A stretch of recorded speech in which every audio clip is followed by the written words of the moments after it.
अरविंद केजरीवाल जी का।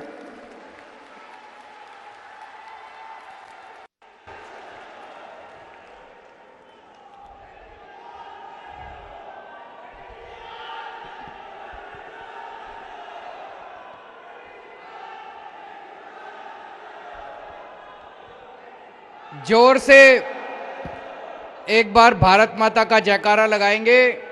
भारत माता की, भारत माता की, इनकलाब, इनकलाब, वंदे वंदे। देश के कोने कोने से आए हुए आम आदमी पार्टी के सभी जनप्रतिनिधियों को सबका दिल्ली में स्वागत है। सबको मेरा नमस्कार, सबको मेरा प्रणाम।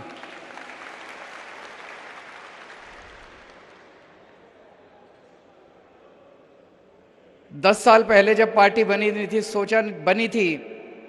तो सोचा नहीं था कि इतनी जल्दी समय आएगा जब कोने कोने में हमारे इतने जनप्रतिनिधि हो जाएंगे कि एक दिन दिल्ली का इंदिरा गांधी नेशनल स्टेडियम भर जाएगा उनके सबसे।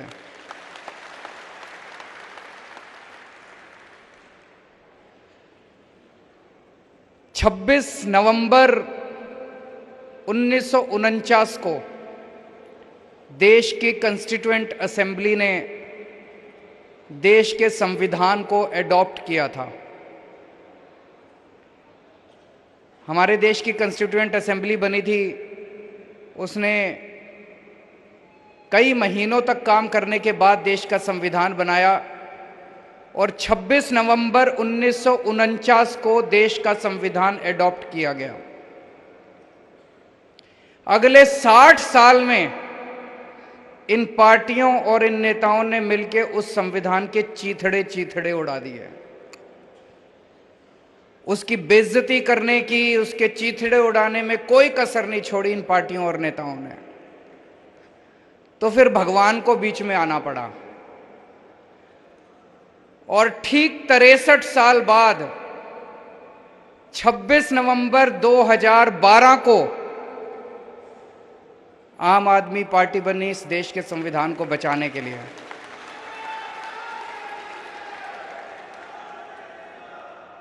यह कोई संयोग नहीं है कि 26 नवंबर को ही देश का संविधान बना और 26 नवंबर को ही आम आदमी पार्टी बनी। भगवान ने बहुत बड़ी जिम्मेदारी दी है आपके ऊपर, एक एक आम आदमी पार्टी के कार्यकर्ता के ऊपर। आज दिल खुश होता है 20 राज्यों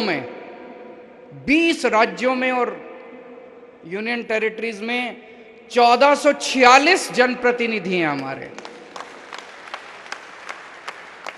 जैसा इन्होंने पंजाब, छत्तीसगढ़, गुजरात, उत्तर प्रदेश, मध्य प्रदेश, जम्मू कश्मीर, हरियाणा, बिहार, दिल्ली, महाराष्ट्र, उड़ीसा, चंडीगढ़, हिमाचल प्रदेश, असम, झारखंड, राजस्थान, तमिलनाडु, उत्तराखंड, कर्नाटक, गोवा, इनमें हमारे एमएलए हैं, एमपी हैं, पंचायत के अंदर हैं, मेयर हैं, डिप्टी मेयर हैं, जिला पंचायत में हैं, ऊपर से लेके नीचे तक, और 2 मुख्यमंत्री हैं।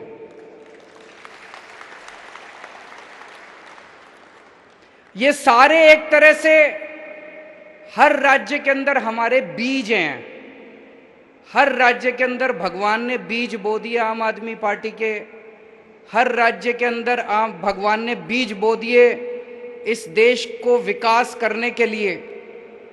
अब ये बीज पेड़ बनेंगे। दिल्ली में पेड़ बन गया, दिल्ली में पेड़ बन गया। अब ये पेड़ लोगों को खूब फल दे रहा है, लोगों को ठंडी छांव दे रहा है। पंजाब में भी पेड़ बन गया, पंजाब में भी अब ये पेड़ आम आदमी पार्टी का लोगों को खूब ठंडी हवा दे रहा है, छांव दे रहा है, फल दे रहा है। अब गुजरात में भी पेड़ बनने वाला है। गुजरात के कई सारे बीज आए हुए हैं वहां पे। साल डेढ़ साल पहले गुजरात के अंदर 27 बीज भगवान ने बोए थे आम आदमी पार्टी के। वो पेड़ बनने वाला है गुजरात में, आम आदमी पार्टी की सरकार बनने वाली है। इतनी तेजी से दुनिया के इतिहास में किसी पार्टी का विकास नहीं हुआ, कोई पार्टी इतनी तेजी से नहीं बढ़ी। 10 साल पुराना एक बच्चा है सामने, इतने बड़े बड़े, कोई 125 साल पुरानी पार्टी है, कोई पता नहीं कितने कितने साल, और 10 साल का छोटा सा बच्चा है। हमने सुना है ना, श्री कृष्ण जी जब बच्चे थे उनको प्यार से सम्मान से कान्हा कहते थे, कान्हा। अपने बचपन में कान्हा ने कई बड़े बड़े राक्षसों का वध किया था। यह आम आदमी पार्टी भी छोटी सी पार्टी है, ये भी कान्हा की तरह है, अपने सामने बड़े बड़े राक्षसों के वध कर रहे हैं। बड़े बड़े राक्षस, वध का मतलब कोई मर्डर नहीं कर रहे किसी का, भ्रष्टाचार का वध कर रहे हैं, बेरोजगारी का वध कर रहे हैं, महंगाई का वध कर रहे हैं। तो जैसे भगवान श्री कृष्ण ने बचपन में छोटी उम्र में बड़े बड़े राक्षसों का वध किया था, वैसे ही आम आदमी पार्टी भी 10 साल पुरानी पार्टी इतनी बड़ी बड़ी सामने शक्तियों के साथ लड़ रही है। इससे यह पता चलता है कि देश कितना त्रस्त हो चुका है। आम आदमी पार्टी के पास लोग क्यों आ रहे हैं? अगर ये दूसरी पार्टी वाले कुछ काम कर लेते 70-75 साल में, अगर ये दूसरी पार्टी वालों ने देश को भविष्य दे दिया होता, अगर ये दूसरी पार्टी वालों ने लोगों की जिंदगी आसान कर दी होती, हमको लोग लात मार के भगा देते, कह देते भाई हमारे को आपकी जरूरत नहीं है, आम आदमी पार्टी नहीं चाहिए, हम खुश हैं। आज खुले बाहों से पूरा देश आम आदमी पार्टी को गले लगा रहा है। क्यों? क्योंकि लोग इनसे त्रस्त हो चुके हैं। 4 बातें आम आदमी पार्टी की पूरे देश में लोगों को पसंद आ रही है, और ये 4 बातें आम आदमी पार्टी की हैं जो इनके गले नहीं उतर रही। सबसे पहली बात है आम आदमी पार्टी की ईमानदारी। हमारे लोग कट्टर ईमानदार लोग हैं। लोगों को यकीन नहीं होता यार, राजनीति भी ईमानदार हो सकती है क्या? लोगों ने पहली बार देखा है देश के अंदर 75 साल में। अच्छा, नेता ईमानदार भी होते हैं, अच्छा पार्टियां ईमानदार भी होती है, पैसे नहीं खाते। पहली बार लोग देख रहे हैं कि ईमानदार राजनीति आ रही है। इसलिए बार बार कहते हैं, पहले कीचड़ फेंकेंगे, फिर कहेंगे अपने आप को ईमानदार कहने वाला अरविंद केजरीवाल। तो ये भी कहते हैं कि केजरीवाल ईमानदार है। तो एक है ईमानदार राजनीति, इनसे संभल नहीं रही है ईमानदार राजनीति, और देश के लोगों को बड़ी पसंद आ रही है। ये कितना भी कीचड़ फेंके, लोगों को यकीन ही नहीं हो रहा। पूरे देश में सब कहते हैं यार ये तो झूठ बोल रहे हैं। दूसरी चीज है शिक्षा। शिक्षा के ऊपर जो हमने काम किया, आज तक ये नेता, इन्होंने कभी स्कूल की तरफ आंख उठा के नहीं देखी थी, और इनमें से कई नेता तो ऐसे जो बचपन में भी स्कूल नहीं गए थे। अब मुझे बड़ा अच्छा लगा, गुजरात के अंदर इनके एक देश के बहुत बड़े नेता 4 स्कूलों का उद्घाटन करने के लिए दिल्ली से गए थे। स्कूलों की बात करनी पड़ रही है इन लोगों को, इनको अच्छा नहीं लग रहा। इन्होंने कभी जिंदगी में स्कूलों की बात नहीं करी। तीसरी, और लोगों को बड़ी पसंद आ रही है। जनता क्या चाहती है यार? जनता यही तो चाहती है हमारे बच्चों को अच्छी शिक्षा मिल जाए, हमारे बच्चे बड़े होकर कुछ बन जाएं। तीसरी चीज है स्वास्थ्य सेवाएं। पूरे देश के अंदर चर्चा हो रही है आज मोहल्ला क्लिनिक की, दुनिया के अंदर चर्चा हो रही है मोहल्ला क्लिनिक की, दिल्ली के शानदार अस्पतालों की। दिल्ली में सबका इलाज मुफ्त कर दिया।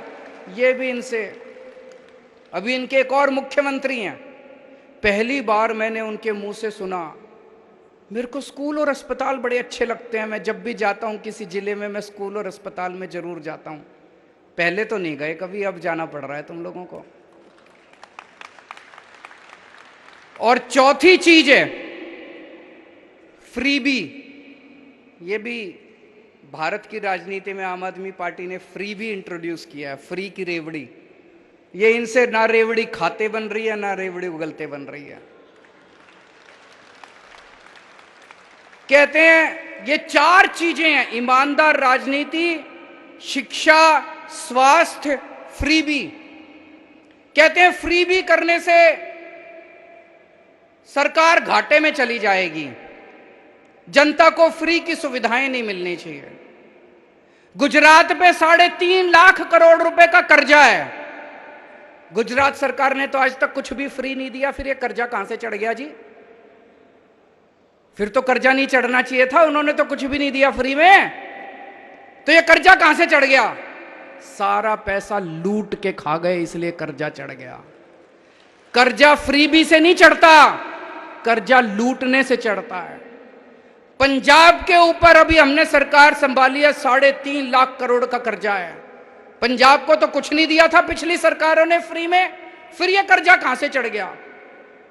देश की हर सरकार के ऊपर लाखों करोड़ों का कर्जा है, उन्होंने तो कुछ भी नहीं दिया था फ्री में, फिर यह कर्जा कहां से चढ़ गया?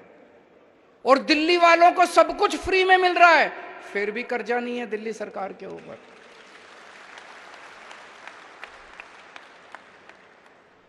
तो फ्री भी देने से कर्जा नहीं चढ़ता, फ्री भी देने से सरकारें घाटे में नहीं जाती। दो किस्म की राजनीति है, एक वो जो सरकारों को लूटते हैं, देश को लूटते हैं, पैसा कमाते हैं, भ्रष्टाचार करते हैं, अपने परिवार के घर भरते हैं, 7 पुश्तों तक इन्होंने पैसे कमा रखे हैं, 7 पुश्तें इनकी घर बैठ के खाएंगी। और दूसरी वो राजनीति है जो फ्री में देती है सब कुछ जनता के भले के लिए, ईमानदार राजनीति है। कोई नेता अगर देश के अंदर खड़ा होके कहे कि मेरे को फ्री की रेवड़ी के खिलाफ हूं, समझ जाओ उस नेता की नीयत खराब है, वो नेता भ्रष्टाचारी है। कोई नेता अगर देश में देखो कि वो कह रहा है फ्री की रेवड़ी खराब है, जनता को फ्री की सुविधाएं नहीं मिलनी चाहिए, सरकार घाटे में चली जाएगी, समझ जाओ उसकी नीयत खराब है। वो अपने दोस्तों के कर्जे माफ करना चाहता है, अपने परिवार के घर भरना चाहता है, जनता को लूटना चाहता है, एमएलए खरीदना चाहता है, वो देश का बेड़ा गर्क करना चाहता है। ये एक आज टेस्ट लेके चले जाना, जो नेता कहे जनता को फ्री की सुविधाएं मिलनी चाहिए वो नेता ईमानदार, जो नेता कहे जनता को फ्री की सुविधाएं नहीं मिलनी चाहिए वो नेता बेईमान और भ्रष्टाचारी और गद्दार। और ये चारों चीजें जनता को बहुत पसंद आ रही हैं, और इसी वजह से दिल्ली में हमारी तीसरी बार सरकार बनी, पंजाब में हमारी सरकार बन गई, और अब गुजरात के अंदर हमारी सरकार बनेगी। अब ये आम आदमी पार्टी को रोकना चाहते हैं, कैसे रोकें? तो अब इन्होंने मिलके खूब प्लानिंग करी है, आम आदमी पार्टी को कुचल दो, आम आदमी पार्टी को क्रश कर दो, चारों तरफ से घेर लो इनको, आम आदमी पार्टी को क्रश कर दो। झूठे आरोप लगाए जा रहे हैं, हमारे दिल्ली के एमएलए के ऊपर 169 केस हो चुके, अभी तक 169 केस, 169 केसेस, एक केस में भी सजा नहीं हुई, एक में भी। 169 में से 135 केस बाइज्जत बरी हो गए, 34 केस बचे। इससे क्या पता चलता है? ये लड़ाई भ्रष्टाचार के खिलाफ नहीं लड़ रहे, ये आम आदमी पार्टी को कुचलने की साजिश कर रहे हैं। एक केस में तो सजा हो जाती, 169 में से 20, 25, 30 केस में सजा होती, 40 केस में सजा होती, हम सोचते भाई कुछ गड़बड़ है, हमारे एमएलए भ्रष्ट हैं। 169 में से एक केस में सजा नहीं हुई, 135 में बरी हो गए, 34 पेंडिंग है, उसमें भी बरी हो जाएंगे। इसका मतलब है जो लाल किले के ऊपर खड़े होकर कहते हैं ना मैं भ्रष्टाचार के खिलाफ लड़ रहा हूं, भ्रष्टाचार के खिलाफ नहीं लड़ रहे, आम आदमी पार्टी के खिलाफ लड़ रहे हैं। ये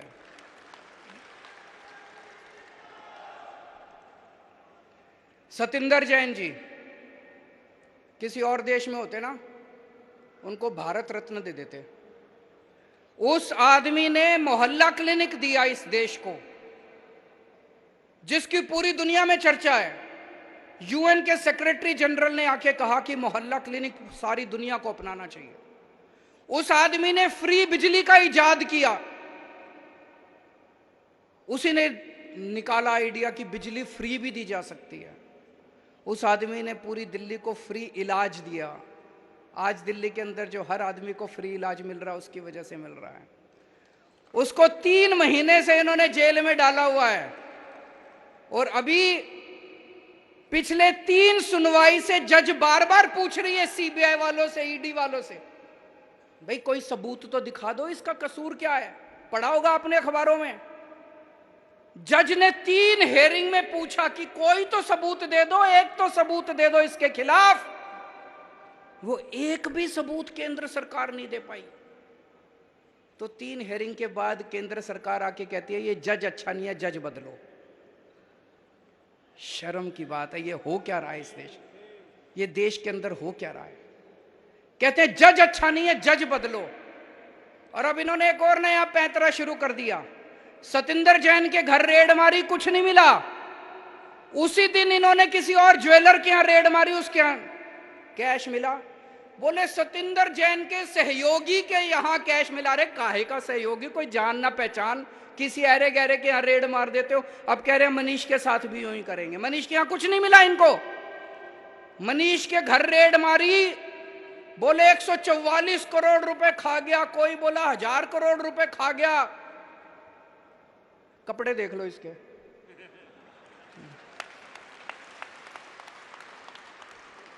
$144 करोड़ रुपए वाला आदमी ऐसे कपड़े पहनता है थोड़ी तो। और 144 करोड़ रुपए, 1000 करोड़ रुपए खा गया होता तो घर में कुछ इधर उधर अलमारी में 1000, 2000, 10,000, 20,000, लाख, 2 लाख तो मिलते हैं। ढेला नहीं मिला इसके घर। फिर इनके गांव गए, मनीष के गांव गए।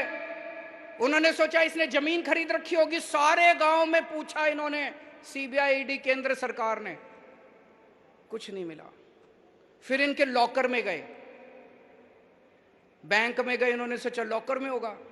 तो इनका छोटा बच्चा, जब वो मीर इनका छोटा था, उसका एक झुंझुना था, वो याद के लिए उन्होंने लॉकर में रख रखा था। वो झुंझुना मिला इनको, लॉकर में झुंझुना मिला, कुछ नहीं मिला। 144 करोड़ खा गया कि मनीष सिसोदिया इतने। अब इन्होंने प्लानिंग करी है, अब एक दिन ये रेड करेंगे, 5-7 ऐरे गहरे नत्थु गहरों को पकड़ लेंगे और फिर कहेंगे मनीष सिसोदिया के सहयोगी के यहां मिले, मनीष सिसोदिया के सहयोगी के यहां मिले। पर जनता देख रही है, जनता देख रही है। रोज सुबह 6 बजे उठ के स्कूलों के चक्कर मार के आता है। कोई भ्रष्टाचारी आदमी सुबह 6 बजे उठ के स्कूलों के चक्कर नहीं मारता। कोई भ्रष्टाचारी होगा तो पहले रात को बैठ के दारू पिएगा, थोड़ी गलत काम करेगा, सवेरे तो लेट उठेगा। वो 6 बजे उठ के ईमानदार आदमी स्कूलों के चक्कर काट सकता है। 6 बजे उठ के ईमानदार आदमी बच्चों का भविष्य बनाने की सोच सकता है। कोई बेईमान आदमी थोड़ी सोचेगा। अब कल इन्होंने अमानतुल्लाह को पकड़ लिया। अमानतुल्लाह को भी बोले इसके से उसके घर कुछ नहीं मिला। अमानतुल्लाह के यहां, उसके सहयोगी के यहां फलाना मिला, ढिमका मिला, ये मिला। उसका सहयोगी सारे टीवी चैनलों में जा जाके कह रहा है जी जो भी मिला मेरा है, और उसके यहां भी कुछ नहीं मिला से। अब उसका इन्होंने ढिंडोरा पीट दिया। तो अब मेरे को यह पता चला है इनका ऑपरेशन लोटस तो फेल हो गया। इन्होंने दिल्ली के अंदर हमारी सरकार तोड़ने की कोशिश करी। 20-20 करोड़ रुपए एक एक एमएलए को इन्होंने कोशिश करी, एक भी एमएलए नहीं टूटा। हमने सारे के सारे गिनती करा दी थी विधानसभा के अंदर, एक भी एमएलए नहीं टूटा। फिर ये पंजाब गए, पंजाब के अंदर 25-25 करोड़ एमएलए को देने की कोशिश करी। इनकी प्लानिंग थी पंजाब में भी और दिल्ली में भी 40-40 एमएलए खरीद के तोड़ लेंगे। पंजाब में भी ये नहीं तोड़ पाए। अब इन्होंने ऑपरेशन लोटस फेज 2 शुरू किया है। कल से एमएलए के पास फोन आने चालू हो गए, या तो तुम हमारे साथ आ जाओ, नहीं तो तुम्हारा भी वही हाल करेंगे जो अमानतुल्लाह का किया था। धमकियां दे रहे हैं, तुम्हारे पीछे भी ईडी छोड़ देंगे, तुम्हारे पीछे भी एसीबी छोड़ देंगे, तुम्हारे पीछे भी। अभी तक तो कोई टूटा नहीं है जी, और मेरे को लगता नहीं कोई टूटेगा। मैंने स्वतंत्रता संग्राम तो नहीं देखा था, मैंने आजादी की लड़ाई तो नहीं देखी थी, मैं स्वतंत्रता सेनानियों से तो नहीं मिला, लेकिन आज आम आदमी पार्टी का एक एक एमएलए जिस तरह से इनका सामना कर रहा है, मैं समझता हूं ये कोई हमारा एक एक एमएलए किसी स्वतंत्रता सेनानी से कम नहीं है। जिस तरह से इनके सामने मुकाबला कर रहा है, लालच का 25-25 करोड़ रुपए त्याग दिए, ईडी की धमकी का कोई फर्क नहीं पड़ रहा, सीबीआई की धमकी का कोई फर्क नहीं पड़ रहा, पैसे त्याग दिए। ये कोई छोटी बात नहीं है, आज के माहौल के अंदर कोई ये छोटी बात नहीं है। मैं सभी से ये कहना चाहता हूं, ये सबको जेल में डालेंगे। सतिंदर को डाल दिया, अमानतुल्लाह को डाल दिया, मनीष सिसोदिया को डालने की तैयारी चल रही है। इसके बाद कैलाश गहलोत का नंबर है, उसके यहां भी रेड होने वाली है। कई एमएलए जेल जाएंगे। एक चीज बस ध्यान रखना, 3 से 4 महीने जेल जाने के लिए तैयारी कर लो, फिर ये आपका कुछ नहीं बिगाड़ सकते। अपने अपने घर में बोल दो। कल पंजाब से मेरे पास 2-3 एमएलए आए थे, मैंने उनको यही बोला। मैंने कहा अगर 3 से 4 महीने जेल जाने को तैयार हो, और जेल उतनी बुरी भी नहीं है, मैं भी गया हूं, 15 दिन मैं जेल में रहा था। 3 से 4 महीने जेल जाने की तैयारी कर लो। अगर सबके अंदर ये हिम्मत आ जाए, उसके बाद ये हमारा कुछ नहीं बिगाड़ सकते, ये कुछ नहीं बिगाड़ सकते हम लोग।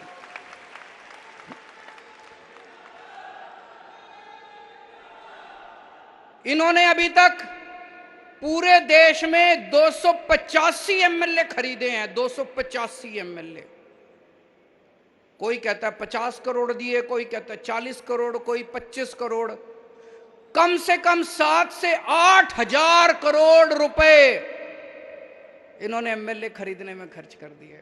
7 से 8 हजार करोड़ कहां से आया इतना पैसा?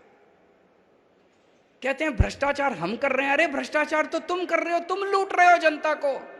सारी देश को लूट लिया, लूट लूट के एमएलए खरीदते हो, खुलेआम खरीद रहे हो। और फिर भी तुम्हारी हिम्मत हो जाती है लाल किले पे खड़े होके कहने की कि मैं भ्रष्टाचार से लड़ रहा हूं। पूरे देश में एमएलए खरीदते फिर रहे हो, करोड़ों रुपए में एमएलए खरीदते फिर रहे हो, और तुम्हारी हिम्मत हो गई कहने में भ्रष्टाचार से लड़ रहा हूं। मुझे लगता है सबसे ज्यादा 75 साल में सबसे ज्यादा भ्रष्टाचार इनकी सरकार ने किया है।